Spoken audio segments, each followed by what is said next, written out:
Halo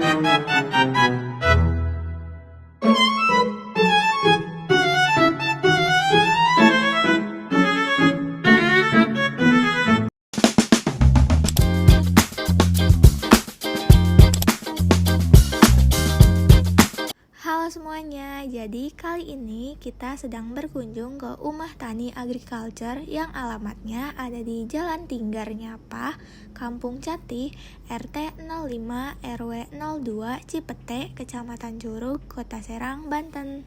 Kita akan melakukan wawancara mengenai budidaya tanaman kangkung bersama owner dari Umah Tani, yaitu Bapak Rizky. Mungkin Bapak bisa perkenalkan dulu terlebih dahulu Bapak ini supaya bisa ditahu gitu. Ya, nama saya Rizky. Ya, kebetulan saya tinggal di sini. Kebetulan tinggal di sini. Namanya Umah Tani. Berarti kita panggilnya Bapak Rizky aja ya. Oke, baik. Oke, sebelumnya bisa ceritain nggak atau bisa sedikit tentang profil Umah Tani ini? Ya, jadi kita di Umah Tani ini memang fokusnya dari hulu ke hilir. Ya, mulai dari produksi, terus kita juga ada supplier ya, terus juga kita di konsultan agribisnis. Kita sampai ke hilirnya itu produk-produk yang kita produksi sendiri di sini. Seperti itu sih. Contohnya itu seperti apa ya? Nah, untuk produk yang ada di sini kalau lihat di banner tuh kan, itu mulai dari kita ada budidaya melon, terus juga ada budidaya ikan nila, terus ada sayur-sayuran di sini. Sayuran khususnya di hidroponik sama yang konvensional biasa. Terus kita juga ada training center. Nah, training center, terus kita ada budidaya maggot, ada warung tani di sini kan. Terus kita juga ada frozen ikan nila, ada ikan nila yang hidupnya juga ada gitu, seperti itu. Oke. Kita tuh tertarik dengan penanaman konvensionalnya, Pak. Ya, Oke. Contohnya itu apa ya? Nah, kalau untuk konvensional kita ada melon. Melon ada dua macam penanaman. Ada yang menggunakan sistem macida, ada yang menggunakan sistem hidroponik, ada juga yang konvensional, tapi di dalam polybag. Terus juga kita ada sayuran beberapa, mulai dari tomat yang kita tanam konvensional, terus juga ada cabai, terus juga ada sayuran-sayuran. Nah, yang konvensional itu sayurannya kangkung salah satunya. Kangkung. Ini luas lahannya berapa sih? Kalau di sini sih luasnya sekitar 2.500. Ya, 2.500. Luas lahan dari pintu sampai sini 2.500 seperti itu. Kalau luas lahan untuk budidaya kangkungnya itu berapa? Kalau budidaya kangkung sih kita sekitar kita kan hanya memanfaatkan lahan yang masih bisa di space kita gunakan untuk penanaman. Paling sekitar hanya beberapa ratus meter aja sih. Kalau untuk varietasnya kangkung sendiri itu Kalau apa ya? kangkung yang dari panah merah itu ya, saya lupa tuh mereknya apa ya. Ada yang apa? Varietasnya. Kita pakai produknya yang dari panah merah itu. Oke. Berdaun lebar ya. Jenisnya. Kalau dari tanah merah itu apakah ada jenis khusus jenis pupuk yang khusus atau pupuk biasa aja gitu? Panah merah. Ya, jenis varietasnya. Panah merah, sorry. Panah merah. Ya.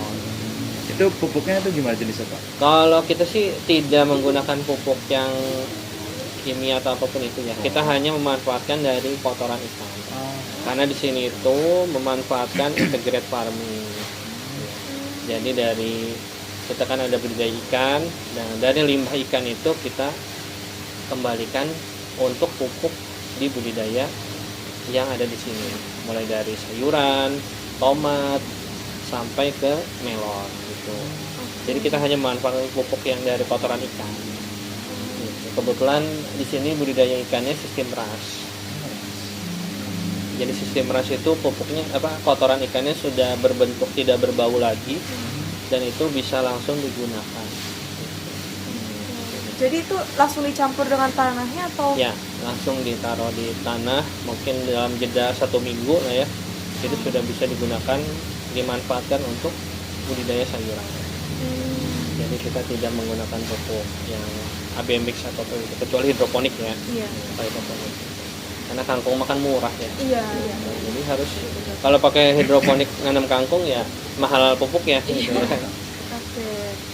Itu kan kangkungnya itu menggunakan panah merah, lalu pupuknya itu menggunakan kotoran ikan. Lalu berapa lama sih untuk tumbuh sampai benar-benar bisa di Kalau kangkung itu 15 hari ya. 15 hari. Semai mungkin 1 hari gitu.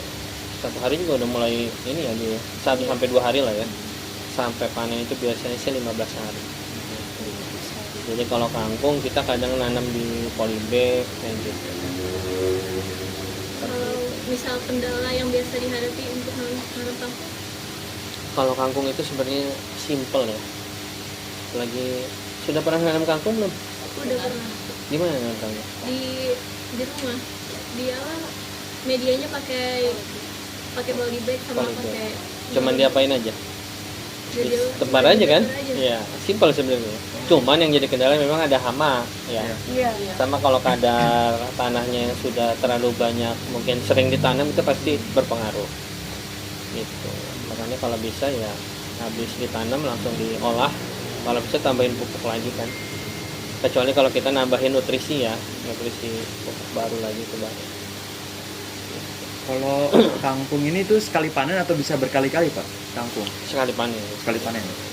Kalau yang merambat mungkin ya, yang kangkung kali atau itu tuh kangkung rawa mungkin ya. Beda ya kalau ini. Tipenya yang satu pohon gitu ya. Beda. Tadi kan untuk mengendalikan hamanya itu pakai pestisida nggak?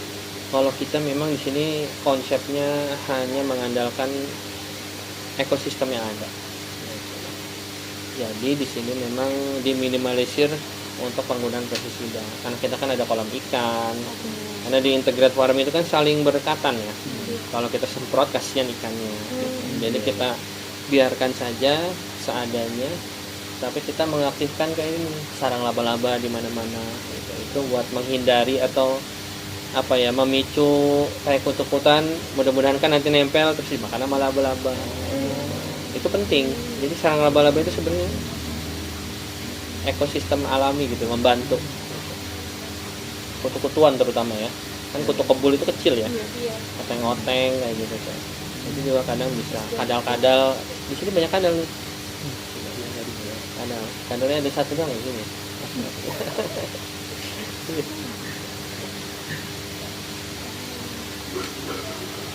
Kalau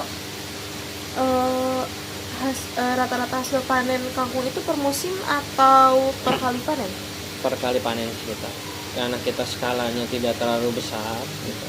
Yang fokus kan, jadi fokus kita budidaya kangkung itu untuk membantu biaya operasional yang ada di sini. Karena sistemnya bisa diatur, terus kita sekali panen bisa untuk membantu biaya operasional. Jadi fokusnya selain dikonsumsi, tapi untuk membantu biaya operasional. Pak, berarti kalau misalkan dijual gitu ada nggak, atau cuma hanya untuk Iya. biaya operasional dan konsumsi? Iya, justru dengan dijual ke misalnya ke tukang sayur atau kemanapun itu, nah itu untuk membantu biaya operasional.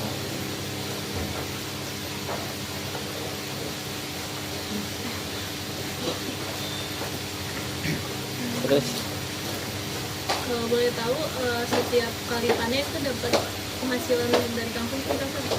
kalau budidaya kangkung sih tidak terlalu banyak, hanya misalkan sekali panen mungkin bisa lebih dari 30 kilo gitu. Tergantung kita nanamnya.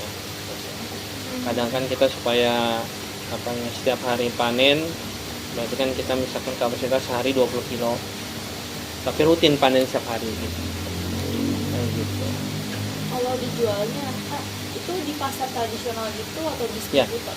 Kebetulan ya kadang warga sekitar, kadang penjual sayur gitu.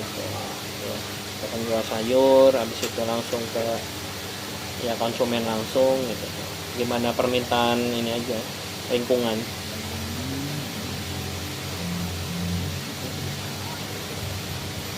Kalau rata-rata keuntungannya nih per panen gitu, per hasil panen, satu kali panen itu berapa? Kangkung itu sebenarnya harga jualnya kan rendah ya. dan perawatan juga nggak terlalu signifikan ya. Kalau rawat kangkung ya dibiarin juga, yang penting air ada gitu kan sebenarnya. Jadi satu ikat kangkung itu mungkin harga jualnya bisa 2.500. Nah, biasanya 1 kilo itu menghasilkan 10 ikat misalkan. Berarti kan bisa 25.000 gitu. Nah, dari 25.000 itu 1 kilo.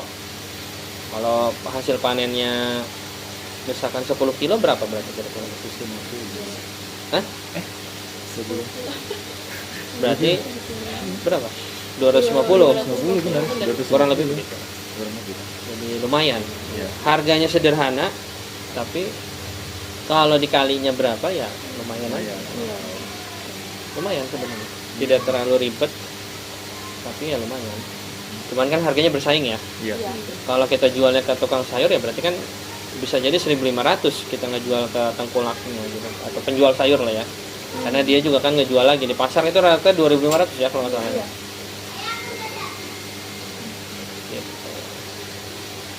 Sebenarnya maaf Pak, saya tadi baca ada dilarang memakai pewangi pakaian yang beralkohol dan menyengat. Itu apakah ada pengaruh gitu Ya. dari pewangi ke tanaman itu? Ya, kalau yang di melon ya. Oh, ini kan melon. greenhouse khusus melon. Oh, Ya, kalau melon itu sangat sensitif. Kalau kangkung sih ditanam di yang raised bed itu aja, di luar-luar. Yang polybag kan sekarang lagi diolah lagi tuh tanah-tanahnya. Karena kemarin baru panen, terus akhirnya kita olah lagi. Paling di belakang kita tanam sedikit lah. Gitu doang. Nggak terlalu banyak sih kalau kangkung. iya, kangkung ya. Ya. Karena memang di sininya lebih banyak di budidaya melon ya kalau di sini. Pernah ada dukung kerjasama nggak antara mungkin dari pemerintah atau pihak lain untuk usaha ini gitu? Kalau kita lebih banyak kerjasama swasta ya, terus kerjasama paling kalau pemerintah sih hanya kolaborasi aja ya. Gitu. Cuman kalau ini kita semuanya belum ada hibah, masih mandiri, Oke, masih ya, ditolak. swadaya sendiri aja gitu. Ada nggak sih rencana pengembangan usaha lagi ke komoditas yang lain selain kangkung? Ya kalau pengembangan sih pengen ya, cuman kan kita balik lagi semua gimana ya, lahan tersedia gitu, modal yang ada, jadi kita coba jalankan yang ada dulu. Jadi kalau untuk mungkin bintang dari Umah Tani itu di sini tuh melon nih? Atau- Melon, ikan gitu, dan sayuran gitu. Tapi sayuran hidroponik mungkin ya. Tadi kalau kolaborasi sama pemerintah itu kolaborasi seperti apa? Ya paling kegiatan-kegiatan, karena di sini ada training center gitu kan. Kita kolaborasi dengan pertanian Kota Serang, yang pertanian provinsi juga aktif di sini. Ya, contohnya kan kita ada training center ya. Jadi nanti buat teman-teman mahasiswa juga bisa tuh kita. Udah sempat keliling? Belum, baru kalau saya sendiri baru sekitar Nah, di sebelah di pojokan sana ada training, ada Oh, ada. kita. Nah, yang itu tuh gambar itu kan ada training center tuh. Nah, itu ada di pojokan. Memanjang bentuknya. Jadi memang kita jadikan Umah Tani ini sebagai umah itu kan rumah ya. Iya. Tani itu ya kumpulan para petani, mau usaha, mau mahasiswa, mau petani murninya gitu. Jadi emang di sini tuh di konsep urban farming. Jadi ya pertanian masa kini lah kita sebutnya lah ya kayak gitu. Jadi tidak kotor, tidak berbau kan kayak gitu. Mudah-mudahan sih nanti terutama mahasiswa ya, mahasiswa pertanian jangan sampai salah jurusan nanti. Nggak salah jurusan kan? Salah jurusan kan, Neng? Ketawa, bingung dia. Nah, mengenai mahasiswa itu, dari pandangan Bapak sendiri, seberapa banyak gitu mahasiswa yang udah pernah kesini? Kalau Untuk training gitu. kalau training sih nggak terlalu banyak ya, justru banyaknya pensiunan gitu dari instansi gitu buat ngelatih keterampilan ya. Banyak sih pensiunan ya, sama anak-anak TK ya. Kalau mahasiswa baru beberapa kali lah di sini. Oh, boleh. Karena kalau anak-anak agri ya, kita kan ada fokus pembelajarannya agro-agri. Kalau agro lebih ke bagaimana berbudidaya, nah agri ini bagaimana menjual ya kan. Iya. Pasti lebih banyak materi itu ya. Iya. Jangan sampai nanti lulus. Kalau saya bukan jurusan pertanian loh. Oh iya. Ya. Jurusan IT saya. Oh itu. Iya. Terus kepikiran bikin rumah tani itu?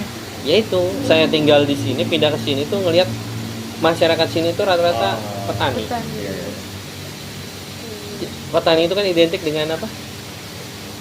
Ya, kotor, busuk dan Iya, lainnya. betul. Nah, di sini tuh kan saya, wah, ini perlu ada sentuhan teknologi. Ya kan selama ini kan hanya di kita mah ini aja ya. Bertani aja gitu kan. Jual.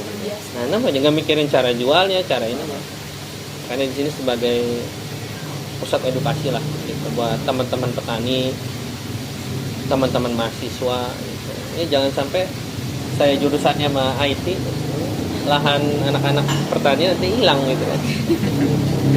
Enggak, saya nggak nyambung sama ini. Cuman seneng aja. Terus ngelihat masyarakat sekitar perlu dorongan gitu. Jangan sampai ya itu tadi lah. Petani kan rata-rata masing-masing ya. Ini bingung ngejual lah, akhirnya bangkrut. Akhirnya ya gitu aja. Yang penting buat makan aja. Lalu ada ini nggak Pak, alat pertanian modern ya yang dipakai di sini ada nggak? Ada. Kita semua by digital. Kita by IoT semua. Jadi mulai dari penyiraman otomatis, terus budidaya ikan juga sudah otomatis. Seperti itu. Semua by teknologi. Kita kan setiap sudut ada CCTV untuk mengontrol semua aktivitas di sini juga ada. Untuk training ini ada kayak semacam open recruitment atau pembukaan pendaftaran gitu Pak, atau langsung Yang aja apa? gitu untuk training Yang pertama training bagi center. mahasiswa ya. Iya. Kalau untuk training center sih kita memang ada ini ya, ada maksudnya pusat pelatihan gitu kan, ada fee atau ada apa ya, ada paket-paketnya gitu. Tapi nanti kalau untuk mahasiswa ya nanti silakan mengikuti program field trip untuk bagaimana belajar gitu. Karena kita memang kita gali itu dari hulu ke hilir ya harusnya. Jadi semua yang ada di sini kita jual secara mandiri semua. Jadi konsumen yang datang supaya bisa. Kan selama ini kan semua petani ngandelinnya tengkulak ya. Nanam tengkulak akhirnya menekan harga kan? Iya. Nah itu yang jadi masalah. Berdasarkan hasil wawancara mengenai budidaya tanaman kangkung di Umah Tani Agriculture, diketahui bahwa luas lahan yang digunakan mencapai 100 meter persegi dan mampu menghasilkan sekitar 30 kg kangkung setiap satu kali panen. Budidaya kangkung ini dilakukan sebagai salah satu upaya untuk membantu biaya operasional karena proses perawatan kangkung relatif mudah. Di Umah Tani, budidaya kangkung dilakukan di dalam polybag menggunakan tanah merah yang dicampur menggunakan pupuk organik yang berasal dari limbah budidaya ikan nila yang dilakukan juga di Umah Tani. Waktu budidaya kangkung tergolong singkat, yaitu hanya sekitar 15 hari hingga siap panen. Kendala utama yang dihadapi dalam budidaya kangkung di Umah Tani adalah serangan hama dan juga penurunan kualitas tanah akibat penggunaan tanah berulang. Oleh karena itu, perlu dilakukan pengolahan tanah secara berkala. Salah satunya adalah dengan cara penambahan pupuk untuk menjaga kesuburan tanah. Dari 1 kg kangkung didapatkan sekitar 10 ikat yang kemudian dijual kepada tukang sayur dan juga warga di sekitar dengan harga 1.500 per ikatnya.